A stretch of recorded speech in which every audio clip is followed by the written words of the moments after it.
私は佐川一世と申します。Cet homme est un anthropophage.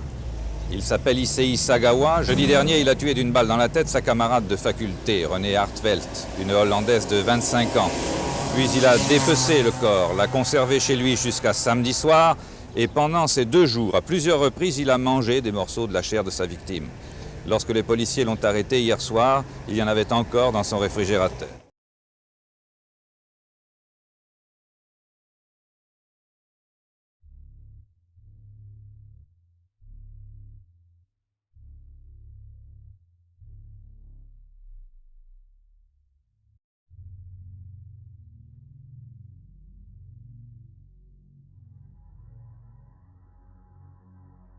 Issei Sagawa, born on April 26, 1949.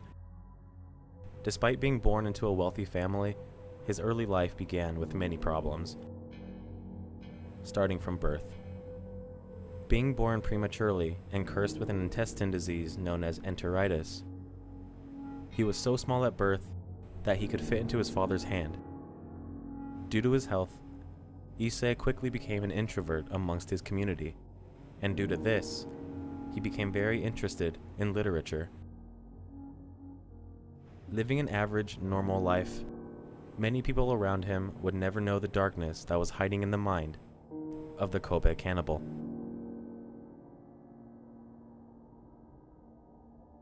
His first experience with cannibalistic desires began when he had seen a young boy's exposed thighs at a young age.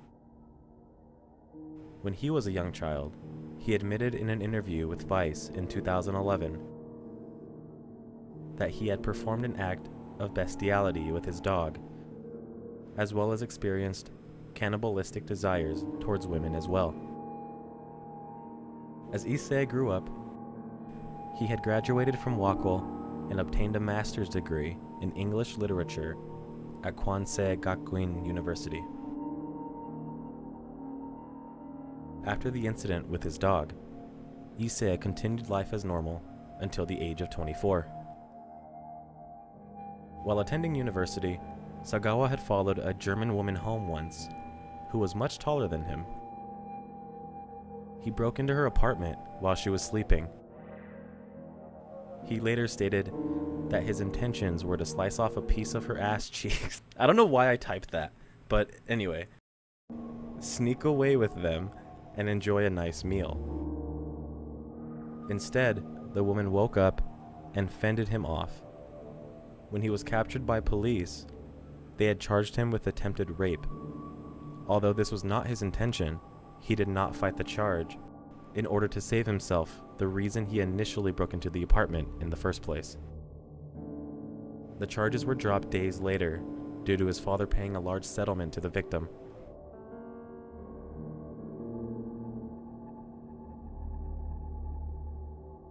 At the age of 27, Mr. Sagawa decided to move to France in the hopes of obtaining a PhD in literature and was going to attend Sorbonne in Paris. Issei confessed later on, quote, "Almost every night I would bring a prostitute home and then try to shoot them, but for some reason my fingers froze up and I couldn't pull the trigger." 4 years later, at the age of 32, Issei Sagawa invited one of his classmates to dinner at his apartment.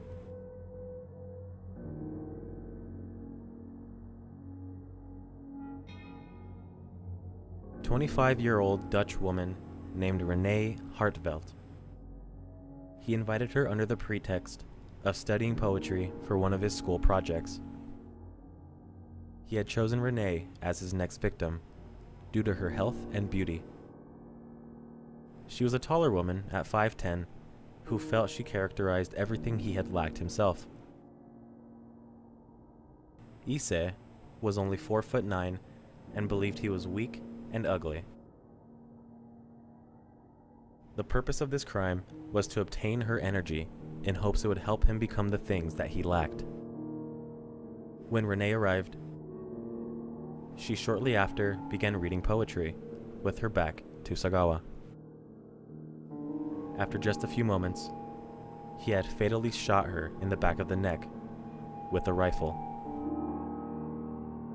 Due to the shock, he reportedly fainted for some time until waking up again, realizing he needed to follow through with his heinous plan.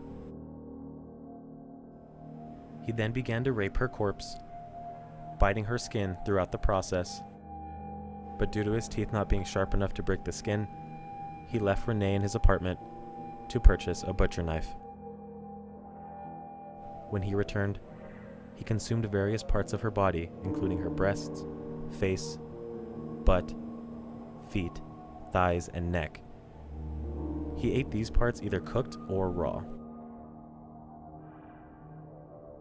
He mentioned he started with her right buttock first and decided against the left due to it being close to the heart and being afraid of blood.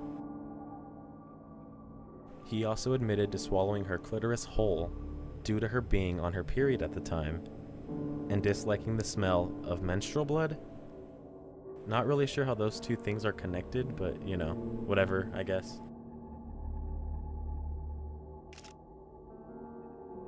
He stored parts of her body in his refrigerator, as well as took photographs of Renee's body throughout the eating process.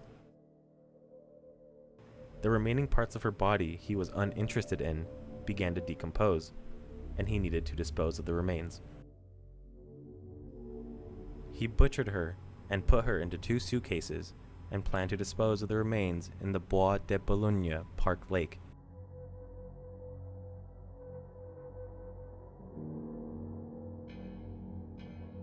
He was stopped by French police and arrested. Sagawa awaited trial for 2 years, but when that time came, he was deemed legally insane to stand trial and was instead ordered to attend a mental institution indefinitely. While in the institution, he was visited by Japanese author Inuhiko Yomota, had Issei's account of the killing published in a book called The Fog. Due to his publicity and celebrity-like fame, he was deported back to Japan, where he was admitted to Matsuzawa Hospital in Tokyo. This is where things get a little ridiculous. The psychologists who examined him all deemed him perfectly sane and found that sexual perversion was his only motivation for the murder. Due to the charges being dropped in France and court documents being sealed, Japan authorities could not legally hold Sagawa any longer. So, on August 12, 1986, Issei Sagawa checked out of the hospital and lived a free man until his death.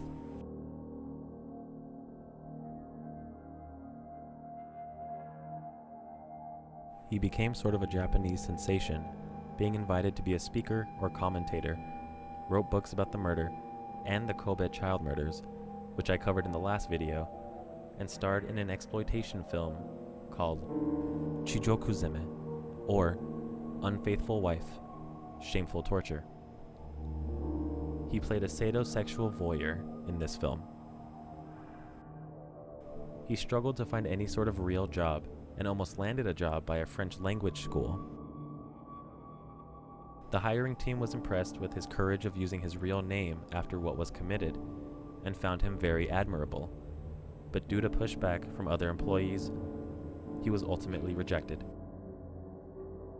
In 2005, his parents had passed away, and Issei was denied attending the funeral for obvious reasons, and received welfare for some time.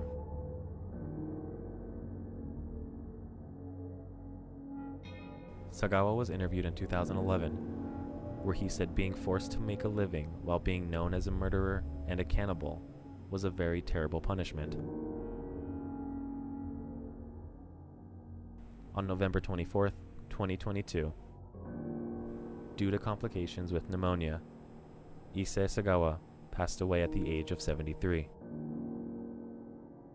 The 2011 interview can still be viewed on YouTube in its entirety. I'll leave a link in the description below.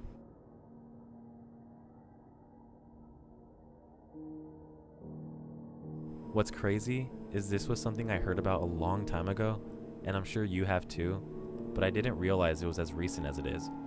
Some of you might not know this, so I wanted to cover it for those who had forgotten like I did, or had no idea it happened.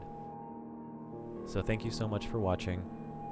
You're loved, you're appreciated, and I'll see you all in the next one.